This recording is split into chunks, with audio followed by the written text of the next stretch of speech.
Middle East, or if you look in Europe, even in England today, actually, it's a Canadian is now the head of the Bank of England. So it can happen. I think the most important thing is finding the right person for that job, for that time. Because maybe after 3 years you need a different type of person. You know, but I think it's important you keep an open mind on what kind of talent you need to attract.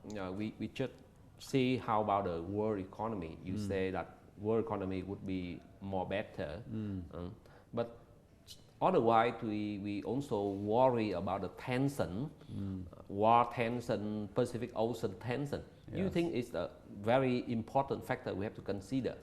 I think the concern, macro concern for Vietnam as a Vietnam business is more what will happen in Europe, on the European economy. Does that economy recover or not? Because the America economy looks like it's on a good path of recovery. So Europe, does it suffer another shock again? Or is it now able to start showing some areas of recovery? I mean, in Spain, you still have 25% unemployment. And until that situation starts, 25% is huge. Until you start seeing that situation start getting better, Europe's going to continue to be challenged. I think in terms of the geopolitical, Pacific or sort of sea tensions that are happening, I can't see them creating real problems, because I just see the country's interest is not to have conflict, but to try and resolve these things over time in a manner that's acceptable to all parties. So I think it will take time. There may be some tension here and there similar to this year, but I don't really see that as a major risk for our economy in Vietnam. Now we are quite close to the concept that, not concept, also the prospect of ASEAN 2015. And also TPP. Even right now, TPP, we didn't know is it they can finalize in early 2014 or not.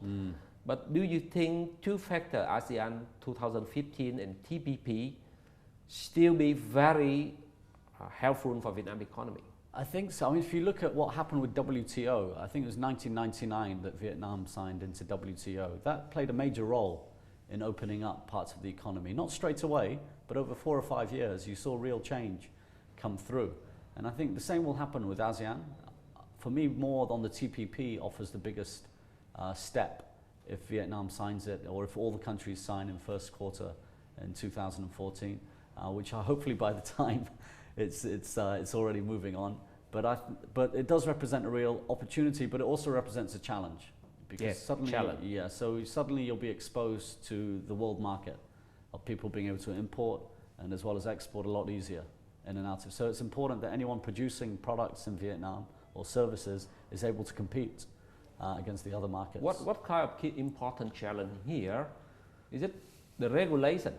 Our domestic regulation at the moment not yet changed enough to reach international standard. It could be a few things. It could be the access to good infrastructure, so making sure the ports are very efficient, the road system is strong to handle the movement of goods and services, the telecommunications infrastructure.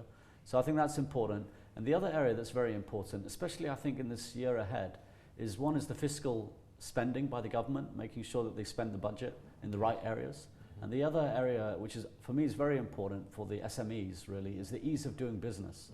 How easy is it to set up a company in Vietnam as a foreigner or as a local?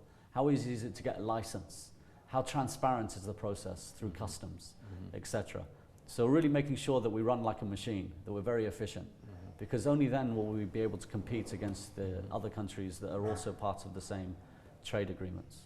Something look like the same unfinished agenda for years since we talked about 10 years ago or 20 years ago. Now no new target, correct? I think that agenda of ease of doing business is something that will be for the next 10 years easily. But that applies to many countries. You've seen some countries that really focus on it. They set up a task force and they work through what are the problems in each sector, and they give proposals to the government on how to fix it. Some countries, they take more general approach to trying to fix it slowly. But I think it will be. I think it will be on our agenda for a long time. But I speak to some investors, Vietnamese as well as foreign, and they've seen real progress on the ease of licensing. So they were able to set up a factory in 4 months to produce textiles. And that's quite fast, you know, for any country. So it depends on the sector. Yes, thank you, Mr. Tarek. I think later on we will talk about the response of entrepreneurs. I hope that you can give us the advice that how we do well in 2014. Sure. Cảm ơn quý vị. Chúng ta sẽ có cuộc trao đổi tiếp. Tôi nghĩ rằng là trong cái cuộc trao đổi tiếp thì chúng ta sẽ xem ông Tarek sẽ có những cái lời tư vấn như thế nào cho doanh nghiệp Việt Nam trong năm 2014.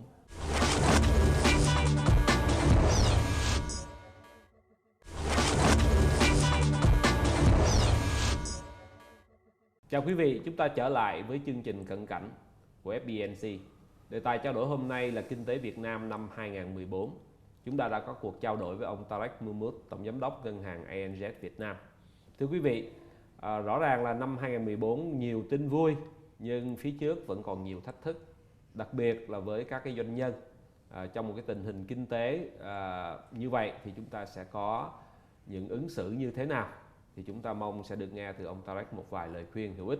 Mr. Tarek, this year people say that the winning year of the horse. Of course, people always expect the good thing for the new year.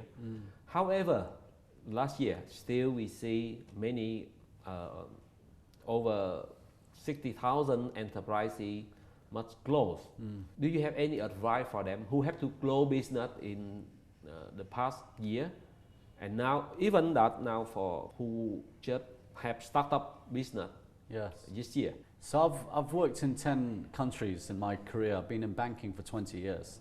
And I've come across many unfortunate situations where companies close, where entrepreneurs have to close their restaurant, or a company making boxes had to close because the customers disappeared. And it's a very tough situation to go through for any businessman or any business person. And I would say the people that I've seen be successful are those that are able to recover quickly and bounce back and find another idea, but keep their energy going and find another opportunity.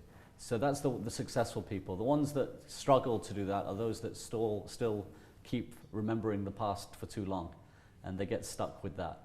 But what I have to say is whenever you start a business in the time where the economy is a bit difficult, that's the perfect time to start a business, because the rent for the property is cheap. You can find labor force quite easily. The cost of your materials should be cheaper, because when everything is growing, it's a lot harder. The rents are higher, so it's a lot harder to start a business. So actually during a time of crisis or during a time of hardship, it's the best time to put a business in place. So anyone that's got a business idea right now in the year of the horse, I'd really encourage that they should go for it, because this is a great time to get started. But is it also a perfect time, good time to borrow from the bank? The bank now, do they change how they support the enterprise? I think something's really changed in this last 2 years in the banking system. Historically, the banking system would work where they say, if you want to borrow, you give me your land or you give me your house, and I will lend you 70% or something like that. That situation is a disaster, and it's caused many problems already. I think the situation will be absolutely some house or land is important, but it's more how viable is your business. Can you afford to repay if I give you a loan? Where are you going to repay from? Do you have a contract? Do you have a growth plan for your business? So I think providing people have that in place where they can approach a few banks, including ANZ, and they'll find that they'll get much more welcome to support their growth. But if people come in with no plan, but they want to borrow money, I think they'll always struggle to do that, even if they have land to give as collateral nowadays. It seems the bank maybe only focus for big company, corporation, but how any support for SME, for startup business? So in the last few weeks, I've met quite a few CEOs of local banks, and the buzzword seems to be SME. Everybody has SME department now, and 3 years ago that wasn't the case.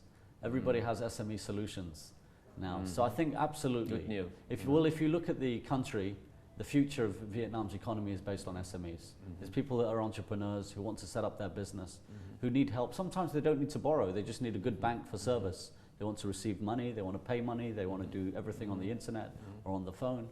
And so you're seeing a lot more focus now on the SME sector, because really everyone recognizes it's the future of Vietnam's economy. Even SME, do you think they also have not only just look forward the local market or local partner? Now in the view of ASEAN 2015 or TPP, will they also have to look at new vision that foreign partner? Yeah, absolutely. I mean, if you look at the ability to trade and to send goods overseas or bring goods from overseas is phenomenal now. And that trade that's happening within Asia is just continuing to grow. So even for our bank, we set offices up only around Asia Pacific is where we focus. We don't focus on Europe or the States. But just because we see the trade flow and the capital flow, the investment flow, is only going to increase within this wonderful part of the world. So I think absolutely, if you're setting up an SME, you should look at other markets, and there's good areas to support you in Vietnam in those areas. You can approach the chambers of commerce, so including the Vietnam Chamber, Australian Chamber of Commerce, American, etc. So there's a lot of areas you can go to get ideas on how to do that. And then you can also approach the embassies, whether you want to trade with Australia, you go to Austrade.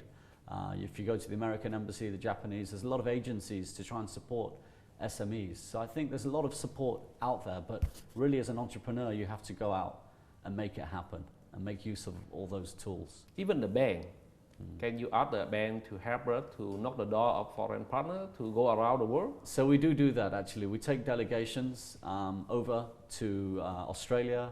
We've taken a delegation in May this year. We have 50 people coming from Australia to Vietnam to visit suppliers and visit potential buyers of their products. So yeah, I think that's our role as a regional bank to facilitate those introductions. I was actually doing a video webinar with European corporate customers just recently to share with them about Vietnam economy and the opportunities in Vietnam. So using technology nowadays, you can really help support connecting people together, which then you never know what it leads to. One conversation can lead to many things. Interesting. More connecting people, more connecting business.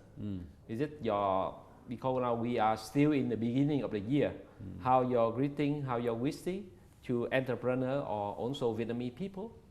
Yeah, so this beginning of the year is very exciting time of the year. So yeah, I think that connection is very, very important, and supporting people's aspirations.